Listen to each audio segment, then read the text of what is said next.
Florida Today on NBC6 HD. Do you know which spouse gets to claim the children in his or her tax return in the event of a divorce? Can alimony be claimed as an expense? Here to help answer these questions regarding a post-divorce income tax filing is lawyer Barry Finkel from the law office of Barry Finkel. Welcome. These are some big questions and timely right now because we're headed to tax day. Let's say you just got a divorce. What are some of the things you should be looking out for when you file the return before the 15th? Well, you need to make sure that the proper party is claiming the dependent exemption. If you are a parent and you take care of children, they live with you more than 50% of the time, then you are entitled to claim the dependent exemption even if the other parent pays you child support. That is something that can be negotiated between the parties, but that's important for the parties to know which parent can take the dependent exemption. If each parent takes the dependent exemption and they both take the same exemptions, that's inviting trouble. So I would imagine it's important to have all of this spelled out in advance. It's very important to have the professionals, the lawyers and the accountants work this out when you're negotiating a settlement agreement. These are the types of problems that can cause a lot of animosity in the future. Once you think your divorce case is over, it should be over. There shouldn't be these types of things that pop up in the future that cause problems that you thought were already behind you.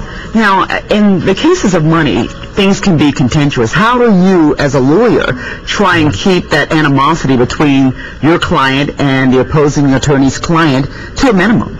It's important to negotiate these things during the divorce case so that they don't pop up for the first time after you're divorced and after you think it's all over. Good lawyers, good accountants can advise the people, know exactly what types of issues come up. For example, who's going to claim the mortgage and the tax deductions with regard to a house that both parties may own, whether or not alimony is going to be deductible or not deductible, knowing that child support is not deductible, knowing which filing status people can claim.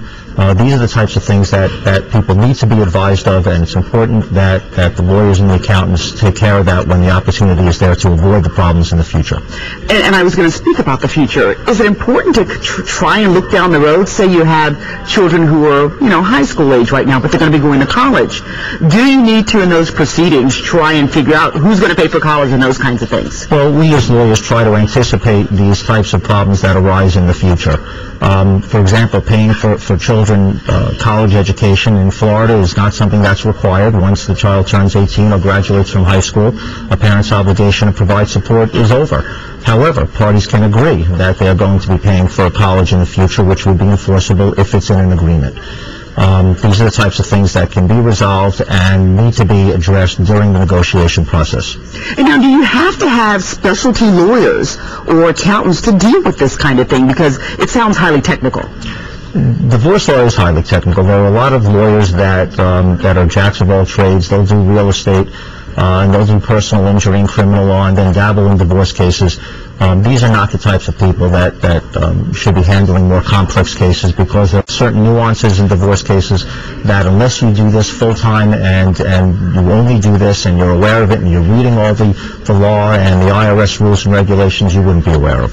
And I guess to that point, what's the danger in not having things spelled out and have things done right? Well, for example, claiming dependent exemptions. If it's not spelled out in an agreement, both parties claim the dependent exemption, that invites an IRS audit. That will get flagged, and that's the last thing that you want is the IRS coming in and looking at your tax returns because of a silly mistake as to like failing to allocate the dependent exemptions. All right. Well, we thank you so much for coming in today. Some great information. Yeah, we'll have to have you again.